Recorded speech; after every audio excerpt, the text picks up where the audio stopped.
Guest week continues here on Locked On Cardinals. Mina Kimes yesterday. Now one of my boys, Kyle Odegard, formerly of azcardinals.com, is going to give some insight into, is this all looking really different, and should the Cardinals trade back? I told you I'm going to talk about it every day. Let's go. You are Locked On Cardinals, your daily Arizona Cardinals podcast. Part of the Locked On Podcast Network, your team every day.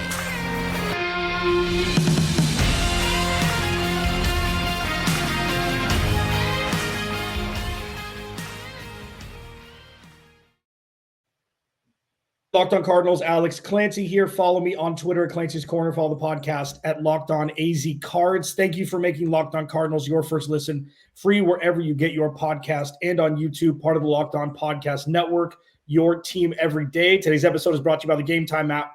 Download the Game Time app, create an account, use code Locked On for $20 off your first purchase. Take the guesswork out of buying tickets. Guest week is here. Mina Kimes was yesterday. She was fantastic. If you didn't check, if you haven't listened to that, check it out wherever you get your podcast, YouTube, etc. Now, bettingodds.com's own Kyle Odegard, formerly of AZ Cardinals, one of my good friends in this business, joins me. Kyle, what's up, dude? Thanks for joining. Sure. I really have to follow Mina Kimes. That's the schedule we're on here. Well, listen, I mean, we've got the red-bearded brethren here, so you kind of get a fast pass Disneyland front of the line, ticket here. So, and all the same, there are very few people in this, in this city that know the organization better than you do from both sides. Formerly in the building, now moved on to other pastures. This is how I've done these shows: is overall state of the Cardinals, Marvin Harrison Jr., trade back or not.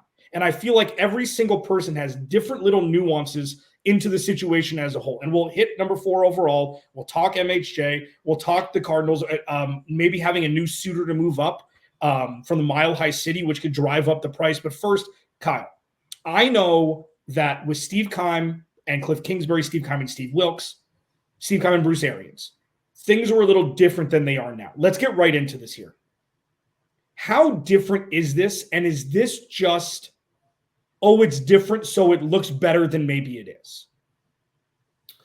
No, I think it is quite different from what it used to be. And it's interesting. You go back to even Bruce Arians, and they weren't buttoned up. It still had the feel of a smaller team, kind of family run, kind of not as buttoned up as it is now, even all the way back to then. And obviously they had great success with Bruce Arians. So I'm not going to say one way is better than the other necessarily, but I think the professional feel they have now, I mean, nothing is getting leaked to the media anymore, and which became a sieve at the end of the Cliff Kingsbury, Steve Keim, reign in 2023, I think was when they were done. So it's a lot different. I think Monti Ossenfort and Jonathan Gannon really ooze professionalism, have respect of the players of the organization. They're not doing anything goofy or,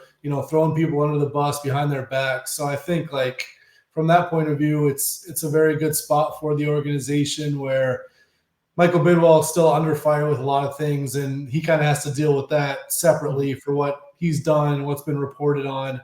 But when you talk about the GM and the coach combo, I think if you're a Cardinals fan, you have to be very excited about what they've brought so far and what they can do moving forward. Yeah, man. And it's true. And the two things that I remember, the flashbulb memories I have from Bruce Arians and Cliff Kingsbury, were one, Bruce Arians, after week 1, that late Monday night loss to Jimmy Garoppolo when Chandler Catanzaro missed a kick, he said after that game, they never recovered for the entire year. That's institutional. And the second one was Cliff Kingsbury leaking their draft Kyler Murray number 1 overall in 2019 at the Combine. It's those are the things that went on here. Now, what we've seen with the 24/7 news cycle, and every day it's getting more, invasive, is every organization has its dysfunctions, and the Cardinals just need to not be what they were doing before. Now, for me, the second question is, can they win with Michael Bidwell as the owner? Has he really turned over a new leaf? Or is this you hire a new employee for the first 3 months, they're perfect, and then they go back to whatever they were and why they got fired from their last job? Do you think it's the former, where he's really trying to change? I think he's definitely trying to change.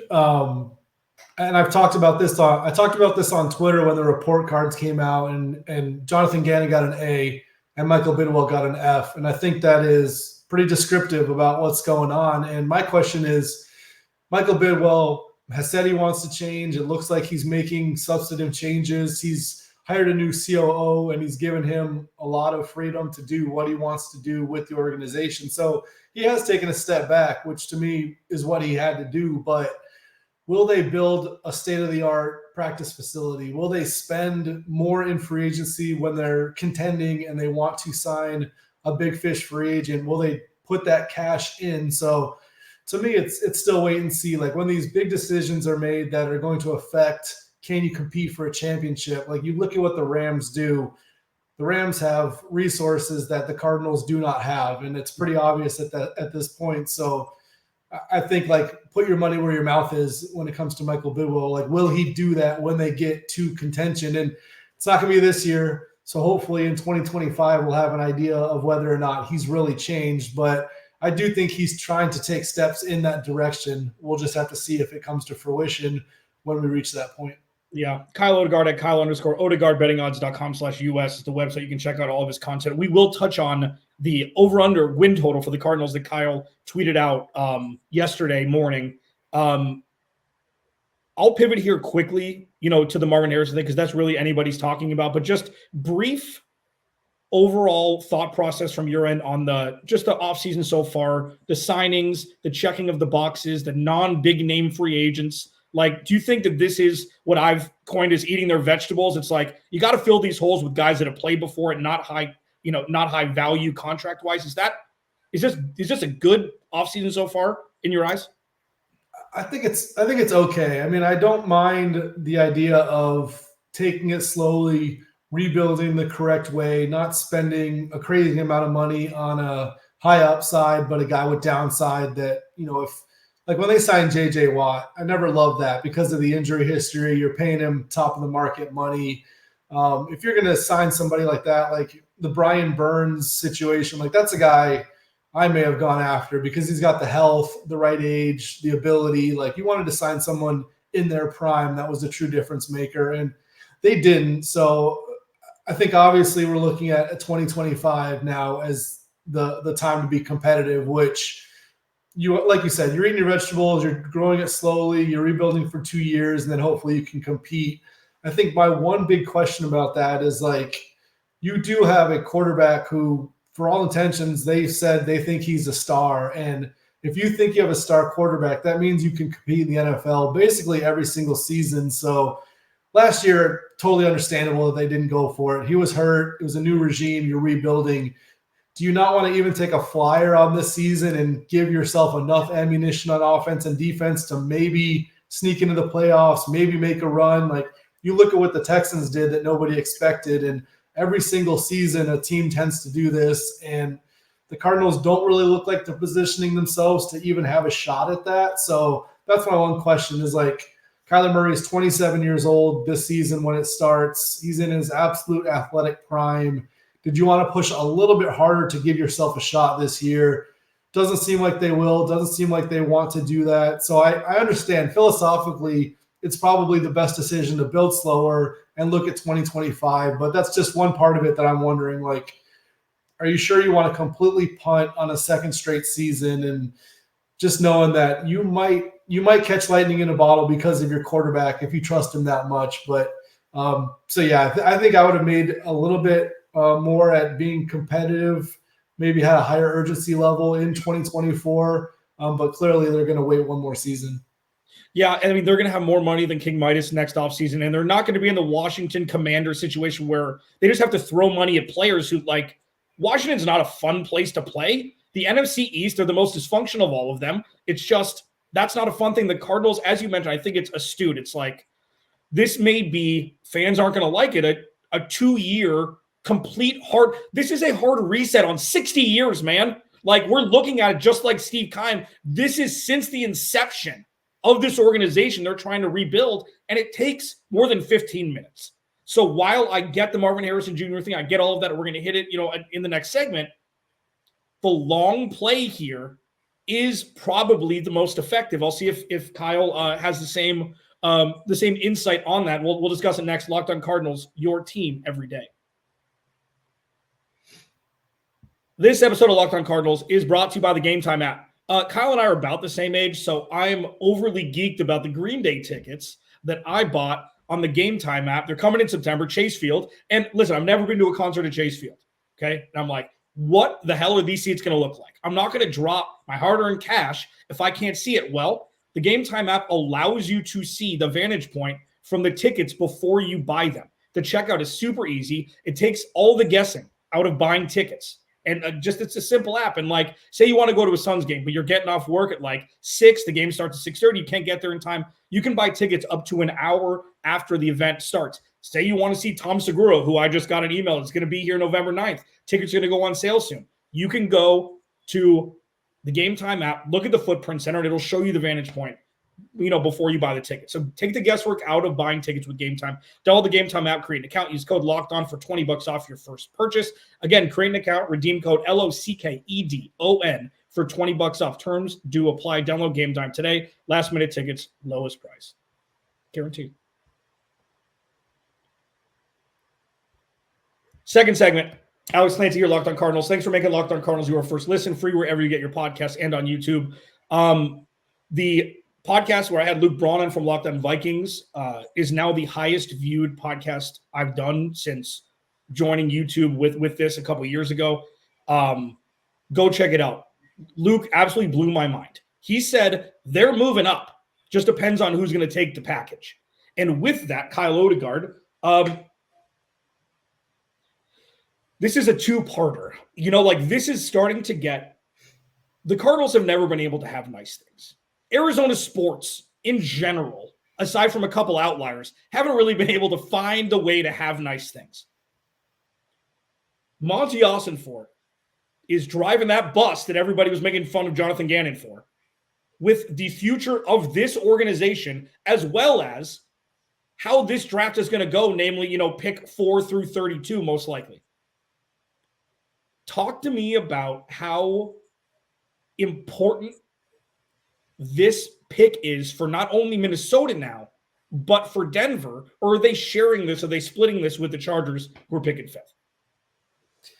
I don't think there's much to Denver moving up. I think Sean Payton likes to ruffle feathers at times and is brutally honest. So maybe he feels like it's realistic, but you look at the draft capital that they have, all the stuff they spent on Russell Wilson, all the dead cap they have.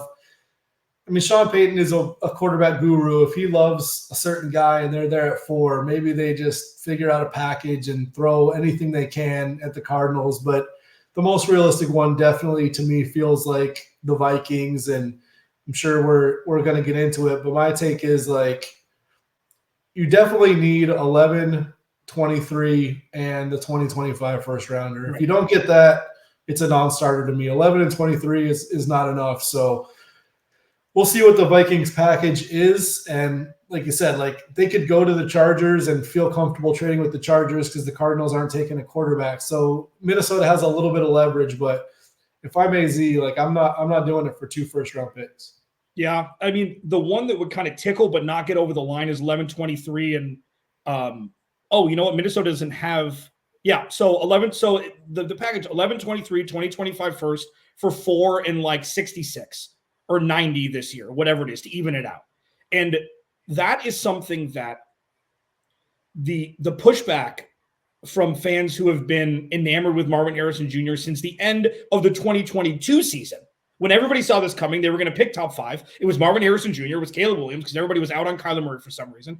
And now, after a year plus of pining over one guy, this is it. This is the next Larry Fitzgerald. This is the path. Being able to remove that thought process from their cerebellums is seemingly impossible.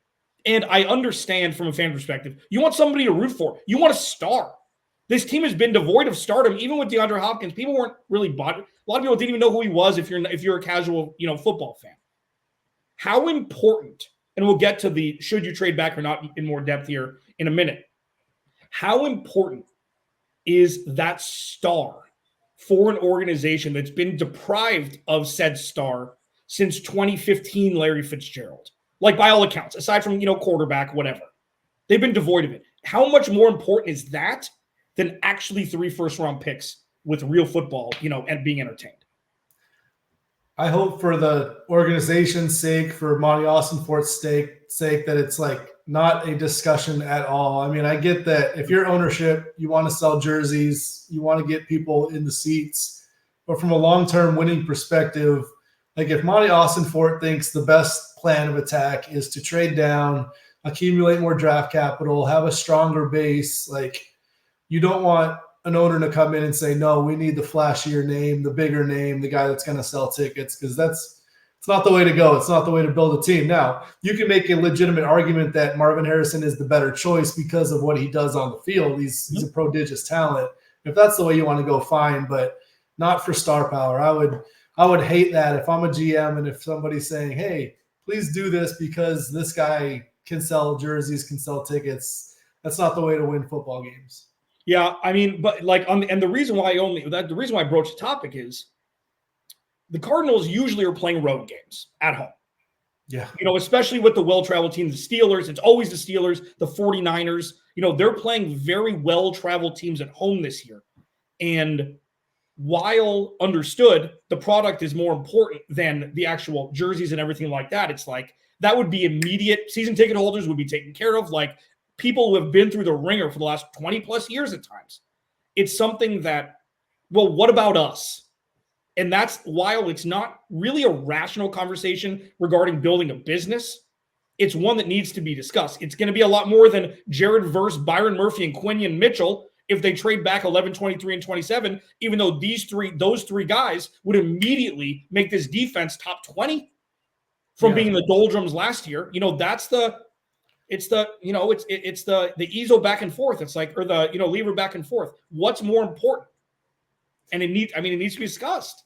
Yeah, no, I get it. And like, I think having a big name, obviously with a successful team, is just kind of like the cherry on top, right? If you have a Randy Moss on the Vikings, like that's going to be awesome. But if you think back to like the Cardinals in their 2015 heyday, Carson Palmer wasn't the sexiest name. And even like John Brown, though, he's the number 2 receiver at times. And still, like, they had a really good team and he kind of became like a cult hero in Arizona. I'm thinking of like a Tony Jefferson, a Carlos Dansby. Like, these aren't guys at sexy positions who are nationally known, but I think the local fans really like grabbed on to players like that and rooted for them. So to me, the winning will bring in the fans, and then they kind of get connected to these guys, and maybe a Quinion Mitchell does become somebody who people love. And it's not Marvin Harrison Jr., but if you have Marvin Harrison Jr. and you win 6 games next year and then 7 the next season after that,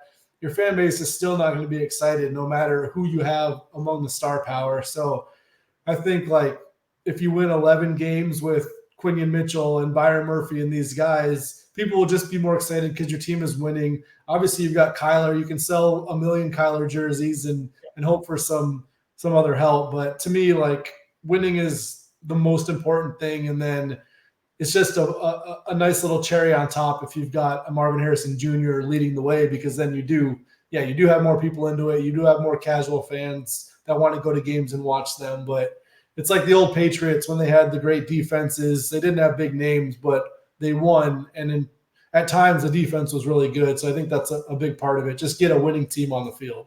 There's nothing sexier than having a great defense. Yeah. Like in the end, it's just like it keeps – the Arizona Cardinals' strength was their defense throughout Cliff Kingsbury's tenure. And people don't want to – like, there were so many follies on the offensive side of the ball that the defense was a pretty much no-name defense was keeping them in games. And it's just – it baffles me. So, yeah, I mean, I agree, and it's irrespective of outcome. The Cardinals are going to win. And being in a win-win situation, barring Monti Ossenfort, just mailing it in during the draft, they're going to win. It just depends on what it's going to look like. Now, Kyle Odegard put out his most recent mock draft yesterday, I believe. Who did he choose at 4 for the Cardinals? Was it a trade back? Was it a stick and pick? We'll wrap this up with the most fun segment I'm going to do until the end of April. Damn it. It's never going to get old. Trade back or Marvin Harrison Jr. at 4? I'll discuss it next. Locked On Cardinals.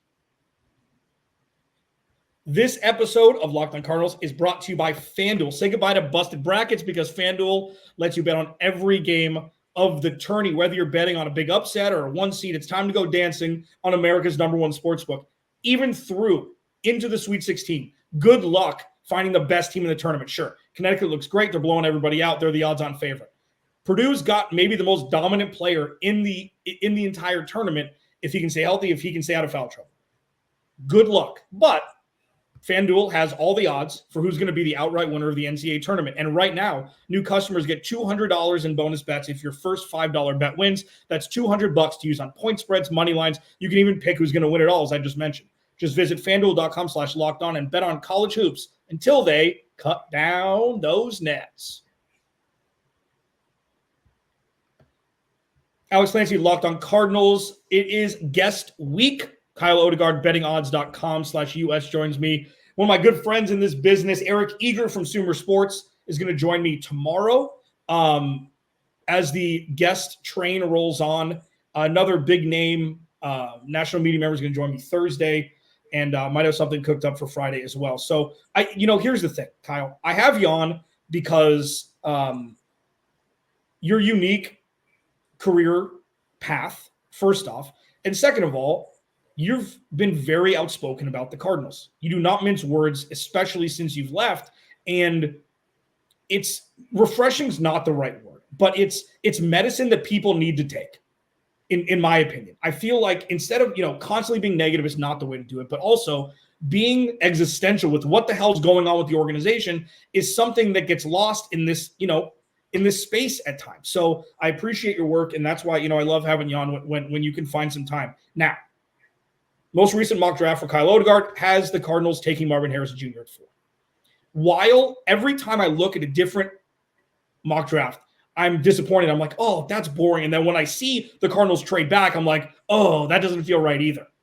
It just feels like the Stockholm syndrome of either way is going to be the wrong way. And it's something that and you know exactly what the hell I'm talking about. It takes some time to work your brain muscle into actually seeing this in a vacuum away from what it's been. Talk to me about why Marvin Harrison Jr. was the choice and not the trade back for the Cardinals in your most recent mock draft. I think a big part of it is the pick number 11. To me, there's 9 really good prospects, especially you take out the 4 quarterbacks. So you basically I really like Marvin Harrison Jr., Malik Neighbors, Romo Duns, Joe Alt.